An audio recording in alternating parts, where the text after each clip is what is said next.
कहा जाता है कि श्रीमद् भागवत गीता सिर्फ एक धर्म के लिए नहीं है, बल्कि इसे धरती के हर इंसान को पढ़ना और समझना चाहिए ताकि वो अपनी ज़िंदगी में सुख, शांति और सफलता को प्राप्त कर सके। भगवत गीता में कुल 18 अध्याय हैं और इन 18 अध्यायों में कुल 700 श्लोक हैं, जो सभी के लिए पढ़ पाना थोड़ा मुश्किल है।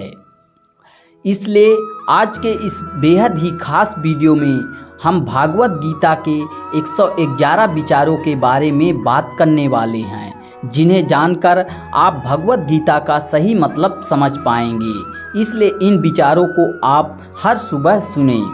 तो दोस्तों, अगर आप इस वीडियो का लाभ अधिक से अधिक पाना चाहते हैं तो कृपया करके हेडफोन लगाकर इसे शांति से सुनें। तो चलिए जानते हैं श्रीमद् भागवत गीता के 111 पावरफुल विचारों को। श्री कृष्ण कहते हैं, मनुष्य को परिणाम की चिंता किए बिना, लोभ लालच बिना एवं निस्वार्थ और निष्पक्ष होकर अपने कर्तव्यों का पालन करना चाहिए।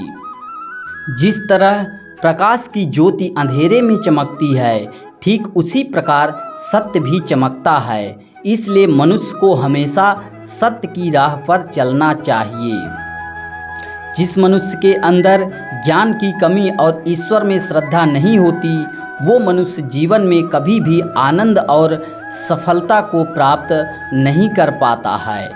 जिस प्रकार मनुष्य अपने पुराने वस्त्रों को त्याग कर नए वस्त्र धारण करता है, ठीक उसी प्रकार आत्मा पुराने व्यर्थ शरीरों को त्याग कर नए भौतिक शरीर को धारण करती है।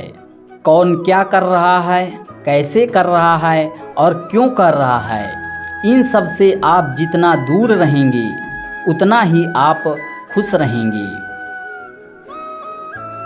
समझदार व्यक्ति जब संबंध निभाना बंद कर देता है तो समझ लेना उसके आत्मसम्मान को कहीं ना कहीं ठेस अवश्य पहुंची है। मोह उसी का करो जिस पर आपका अधिकार है। जिस पर आपका अधिकार ही नहीं है, उसका मोह भी नहीं करना चाहिए। जो दूसरों की तकलीफ़ों को समझते हैं, जिनमें दया है, दिल से अच्छे हैं, उन्हें दोबारा जन्म लेना नहीं पड़ता है। प्रबुद्ध व्यक्ति के लिए गंदगी का ढेर, पत्थर और सोना सभी समान हैं। आपके कर्म ही आपकी पहचान है, वरना एक नाम के हजारों इंसान हैं। प्रेम सदैव माफ़ी मांगना पसंद करता है और अहंकार सदैव माफ़ी सुनना पसंद करता है। विषयों के बारे में सोचते रहने से मनुष्य को उनसे आसक्ति हो जाती है। इससे उनमें कामना यानी इच्छा पैदा होती है और कामनाओं में विघ्न आने से क्रोध की उत्पत्ति होती है। सदैव संदेह करने वाले व्यक्ति के लिए प्रसन्नता ना इस लोक में है और ना ही कहीं और। कर्म वह फल है जिसे इंसान को हर हाल में काटना ही पड़ता है। इसलिए हमेशा अच्छे बीज बोइए ताकि फसल अच्छी हो। जो होने वाला है वो होकर ही रहता है और जो नहीं होने वाला वह कभी नहीं होता। ऐसा निश्चय जिनकी बुद्धि में होता है, उन्हें चिंता कभी नहीं सताती है। अच्छे कर्म करने के बावजूद भी लोग केवल आपकी बुराइयां ही याद रखेंगे। इसलिए लोग क्या कहेंगे इस पर ध्यान मत दो, तुम अपना कर्तव्य करते रहो। जितना हो सके खामोश रहना ही अच्छा है, क्योंकि सबसे ज़्यादा गुनाह इंसान से उसकी जुबान ही करवाती है। गीता में भगवान श्री कृष्ण कहते हैं, हे अर्जुन, अपने परम भक्तों जो हमेशा मेरा स्मरण या एक चित्त मन से मेरा पूजन करते हैं, मैं व्यक्तिगत रूप से उनके कल्याण का उत्तरदायित्व लेता हूँ। हे पार्थ, जो लोग भक्ति में श्रद्धा नहीं रखते वे मुझे प्राप्त नहीं कर पाते। अतः वे इस भौतिक जगत में जन्म मृत्यु के मार्ग पर वापस आते रहते हैं। मौन सबसे अच्छा उत्तर है किसी ऐसे व्यक्ति के लिए जो आपके शब्दों को महत्व नहीं देता। बदल जाओ वक्त के साथ या फिर वक्त बदलना सीखो। मजबूरियों को मत कोसो, हर हाल में चलना सीखो। किसी काम की चिंता करना ठीक है, पर चिंता इतनी भी नहीं होनी चाहिए कि वह काम ही बिगड़ जाए। अच्छी नीयत से किया गया काम कभी व्यर्थ नहीं जाता और उसका फल आपको जरूर मिलता है। श्री कृष्ण कहते हैं, हे अर्जुन, मैं किसी का भाग्य नहीं बनाता, हर कोई अपना भाग्य खुद बनाता है। आप आज जो भी कर्म कर रहे हो उसका फल आपको कल प्राप्त होगा, और आज जो आपके पास है वह आपके द्वारा पहले किए गए कर्मों का फल ही है। मनुष्य नहीं, उसके कर्म अच्छे या बुरे होते हैं, और जैसे मनुष्य के कर्म होते हैं उसे वैसे ही फल की प्राप्ति होती है। तुम्हें सिर्फ अपने कर्म करने का अधिकार है, किंतु कर्म के फलों के तुम अधिकारी नहीं हो। तुम ना तो खुद को अपने कर्मों के फलों का कारण मानो, ना ही कर्म ना करने में कभी आसक्त हो जाओ। सही कर्म वह नहीं है जिसके परिणाम हमेशा सही हो, अपितु सही कर्म वह है जिसका उद्देश्य कभी गलत ना हो। संसार में कोई भी मनुष्य सर्वगुण संपन्न नहीं होता, इसलिए कुछ कमियों को नज़रअंदाज करके रिश्ते बनाए रखिए। पूर्णता के साथ किसी और के जीवन की नकल करके जीने की तुलना में अपने आप को पहचान कर अपूर्ण रूप से जीना बेहतर है। जब भविष्य धुंधला पड़ने लग जाता है तब आपको अपने वर्तमान में ध्यान केंद्रित करने की आवश्यकता है। कोशिश कर, हल निकलेगा, आज नहीं तो कल निकलेगा। अर्जुन के तीर साध, मरुस्थल से भी जल निकलेगा। जीवन की सबसे बड़ी गलती वही होती है जिस गलती से हम कुछ सीख नहीं पाते हैं। जब हमारा मन कमज़ोर होता है तो परिस्थितियां समस्या बन जाती हैं, और जब मन स्थिर होता है तब परिस्थितियां चुनौती बन जाती हैं, और जब हमारा मन मजबूत होता है तो परिस्थितियां अवसर बन जाती हैं। मनुष्य की मानवता उसी वक्त नष्ट हो जाती है जब उसे दूसरों के दुख पर हंसी आने लगती है। हे भारतवंशी, शरीर में रहने वाले का वध कभी नहीं किया जा सकता, अतः तुम्हें किसी भी जीव के लिए शोक करने की आवश्यकता नहीं है। समय यही सिखाता है कि जिंदगी किसी का इंतजार नहीं करती और ना ही किसी के लिए रुक सकती है। जिंदगी खेलती भी उसी के साथ है जो खिलाड़ी बेहतरीन होता है। दर्द सबके एक जैसे हैं मगर हौसले सबके अलग अलग। कोई हताश होकर बिखर जाता है तो कोई संघर्ष करके निखर जाता है। मनुष्य को अपने कर्मों के संभावित परिणामों से प्राप्त होने वाली विजय या पराजय, लाभ या हानि, प्रसन्नता या दुख इत्यादि के बारे में सोचकर चिंता से ग्रसित नहीं होना चाहिए। यदि आप अपनी गलतियों से कुछ सीखते हो तो गलतियां सीढ़ियां हैं, और नहीं सीखते हो तो गलतियां सागर है। निर्णय आपका है, चढ़ना है या डूबना है। समस्या इतनी ताकतवर नहीं होती जितना कि हम उन्हें मान लेते हैं। कभी सुना है कि अंधेरे ने सुबह को होने ही नहीं दिया?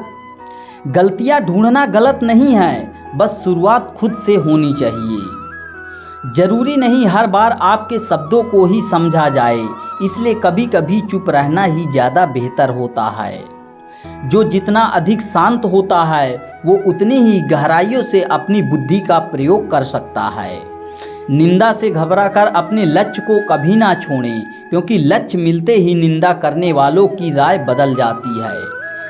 आपकी हार और जीत आपकी सोच पर निर्भर करती है, इसलिए मान लो तो हार ही होगी और ठान लो तो जीत ही होगी। सबसे समझदार और स्थिर बुद्धि वाला व्यक्ति वही है जो सफलता मिलने पर अहंकार में नहीं आता और विफल होने पर गम में नहीं डूब जाता।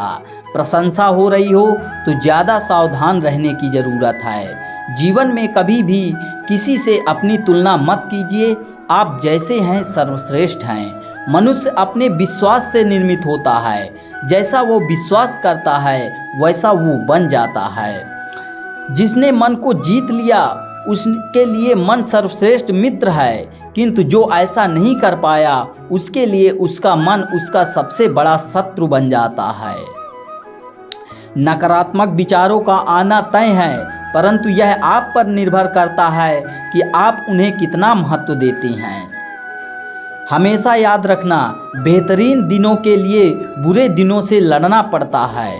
जीवन में कुछ भी स्थायी नहीं है, इसलिए स्वयं को अधिक तनावग्रस्त ना करें, क्योंकि परिस्थितियां चाहे कितना भी खराब क्यों ना हो बदलेंगी जरूर। संसार में परेशानी देने वाले की हस्ती कितनी बड़ी क्यों ना हो, पर भगवान की कृपा दृष्टि से बड़ी कभी नहीं हो सकती है। प्रेरणा का सबसे बड़ा स्रोत आपके विचार हैं, इसलिए बड़ा सोचें और खुद को जीतने के लिए हमेशा प्रेरित करें। जिसने मन को जीत लिया है उसने पहले ही परमात्मा को प्राप्त कर लिया है, क्योंकि उसने शांति प्राप्त कर ली है। ऐसे मनुष्य के लिए सुख दुख, सर्दी गर्मी और मान अपमान एक जैसे होते हैं। मुश्किलें केवल बेहतरीन लोगों के हिस्से में ही आती हैं, क्योंकि वही लोग उसे बेहतरीन तरीके से अंजाम देने की काबिलियत रखते हैं। कोई कुछ भी कहे, बस अपने आप को शांत रखो, क्योंकि सूरज कितना भी तेज क्यों ना हो, समुद्र सूखता नहीं है। जहाँ आपकी कोई कीमत नहीं है वहाँ पर रुकना अनुचित है, चाहे वो किसी का घर हो या किसी का मन। जब कोई हाथ और साथ दोनों ही छोड़ देता है, तब कुदरत कोई न कोई उंगली पकड़ने वाला भेज देता है। उन्हीं का नाम है कान्हा। जो मन को नियंत्रित नहीं करते हैं, उनके लिए वह शत्रु के समान कार्य करता है। हे अर्जुन, व्यक्ति जो चाहे बन सकता है, यदि वह विश्वास के साथ इच्छित वस्तु पर लगातार चिंतन करे। सिर्फ दुनिया के सामने जीतने वाला ही विजेता नहीं होता, बल्कि किन रिश्तों के सामने कब और कहाँ हारना है यह जानने वाला भी विजेता होता है। जो लोग बुद्धि को छोड़कर भावनाओं में बह जाते हैं, उन्हें हर कोई मूर्ख बना सकता है। वक्त से पहले मिली चीज़ें अपना मूल्य खो देती हैं और वक्त के बाद मिली चीज़ें अपना महत्व। मनुष्य को अपने कर्मों के संभावित परिणामों से प्राप्त होने वाली विजय या पराजय, लाभ या हानि, प्रसन्नता या दुख इत्यादि के बारे में सोचकर चिंता से ग्रसित नहीं होना चाहिए। आत्मा पुराने शरीर को वैसे ही छोड़ देती है जैसे मनुष्य पुराने कपड़ों को उतार कर नए कपड़े धारण कर लेता है। जैसे जल में तैरती नाव को तूफान उसे अपने लक्ष्य से दूर ले जाता है, ठीक वैसे ही इंद्रिय सुख मनुष्य को गलत रास्ते की ओर ले जाता है। आपका विश्वास एक पर्वत को भी खिसका सकता है, लेकिन आपके मन का संदेह दूसरा पर्वत खड़ा कर सकता है।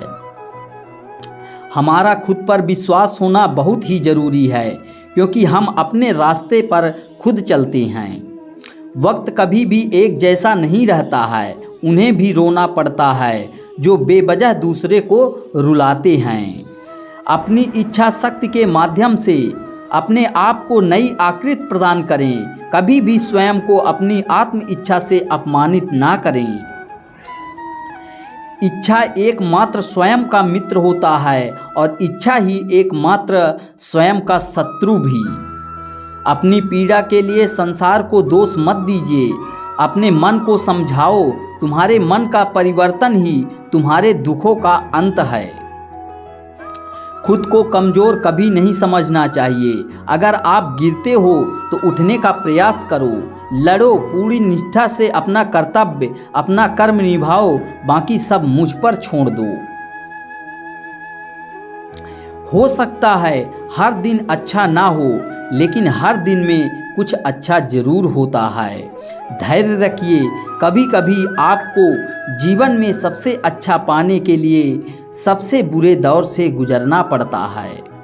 रोना बंद करो और अपनी तकलीफ़ों से खुद लड़ना सीखो, क्योंकि साथ देने वाले भी शमशान से आगे नहीं जाते हैं। समय जब न्याय करता है तब गवाहों की आवश्यकता नहीं पड़ती है। एक उपहार तभी असली और पवित्र है जब वह हृदय से किसी सही व्यक्ति को सही समय और सही जगह पर दिया जाए, और जब उपहार देने वाले व्यक्ति के दिल में उस उपहार के बदले कुछ पाने की उम्मीद ना हो। सुंदरता आपकी दृष्टिकोण में होती है। किसी को कीचड़ में खिला कमल भी लुभाता है और किसी को चांद में भी दाग नजर आता है।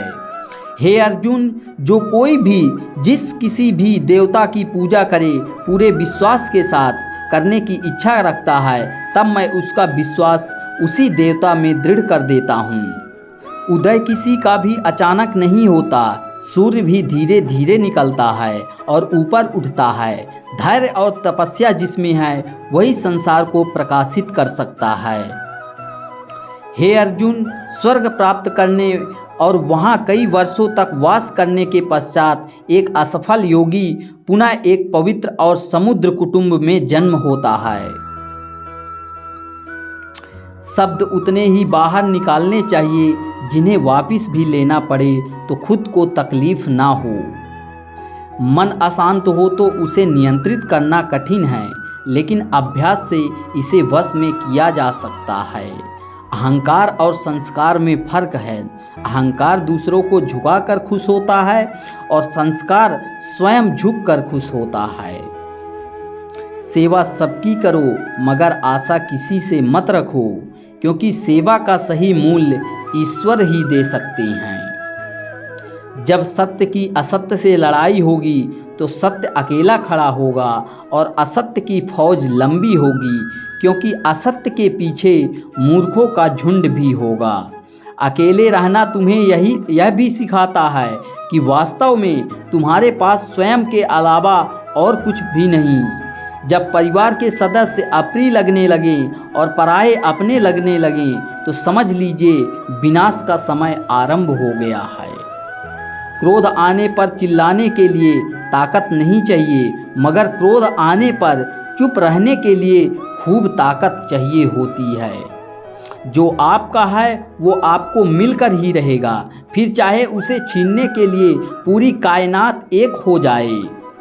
दो प्रकार के व्यक्ति इस संसार में स्वर्ग से भी ऊपर स्थित होते हैं।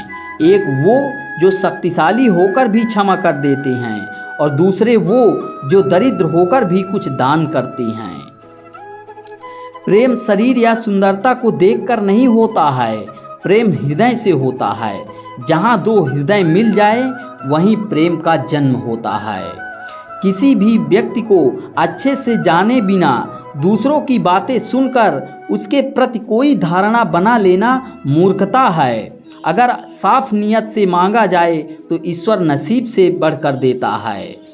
जो हुआ वह अच्छा हुआ, जो हो रहा है वह अच्छा हो रहा है, जो होगा वो भी अच्छा होगा। तेरा मेरा छोटा बड़ा अपना पराया मन से मिटा दो, फिर सब तुम्हारा है और तुम सबके हो।